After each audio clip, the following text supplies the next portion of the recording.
Hello বন্ধুরা, যাচ্ছ কোথায়? একটু দাঁড়িয়ে যাও, ডিম ভাজার ভিডিওটা দেখবে না?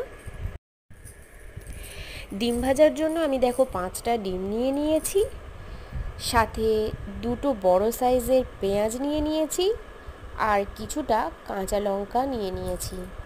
এরপর পেঁয়াজ কাঁচা লঙ্কাটাকে সুন্দর করে কুচিয়ে নেব। 5টা ডিম ভেঙে নিয়েছি। এর মধ্যে এবার কাঁচা লঙ্কা আর পেঁয়াজের কম্বিনেশনটা দিয়ে নেব। আচ্ছা, তোমরা সবাই ডিম ভাজা পছন্দ করো, আমিও করি, আমার তো খুব ভালো লাগে। আর এর মধ্যে এবার জিরে গুঁড়ো দিয়ে নেবো একটু, আর পরিমাণ মতন নুন দিয়ে সুন্দর করে হাত দিয়েই মেখে নেব, চামচ দিয়ে মাখবো না। কেন বলো তো, মশলাগুলো না এক জায়গায় জমে থাকে, সেই জন্য হাত দিয়েই মাখবো। ঘরোয়া খাবার তো হাত দিয়ে মাখা খেতে বেশ ভালোই লাগে।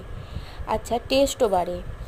আচ্ছা, এবার দেখো আমি ফ্রাইং প্যানটা গরম করে নিয়েছিলাম, একটু তেল দিয়ে নিয়েছি, এরপর বেশ বেশি করেই তেল দিয়েছি। আচ্ছা, এরপর আমি ডিমটা ঢেলে নিলাম। এরপর আমি সামান্য ওই বাটিটা ধুয়ে একটু জল দিয়ে নেবো ওপর থেকে, তারপর ওই থালাটা ঢেকে দিয়েছিলাম। দেখো ডিমটা একটু হালকা ভাপা মতো হয়ে গেছে। এরপর আমি ডিমটাকে, দেখো আমার এক হাতে ফোন আছে, আমি পুরো ভিডিওটা একটু সাইড হয়ে গেছে, ডিমটাকে সুন্দর করে উল্টিয়ে নিলাম। দেখো একদম কিন্তু ভাঙেনি। এরপর আমি একদম গ্যাসটাকে লো ফ্লেমেই প্রথম থেকে রেখেছিলাম, তো লো ফ্লেমেই থাকবে। এরপর আমি তেল দিয়ে আর একটা পিঠে এবার তেলটা দিয়ে একটা থালা ঢাকা দিয়ে কিছুক্ষণের জন্য লো ফ্লেমে ওটাকে ভাপার জন্য রেখেই দেব।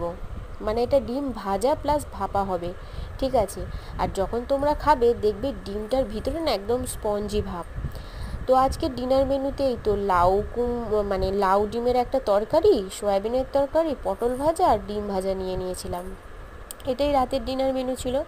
তো ভিডিওটা ভালো লাগলে লাইক কমেন্ট সাবস্ক্রাইব করো। দেখো তোমাদের জন্যই তো ভিডিও বানাই, অবশ্যই পাশে থেকো। ভালো থেকো আমার সকল বন্ধুরা।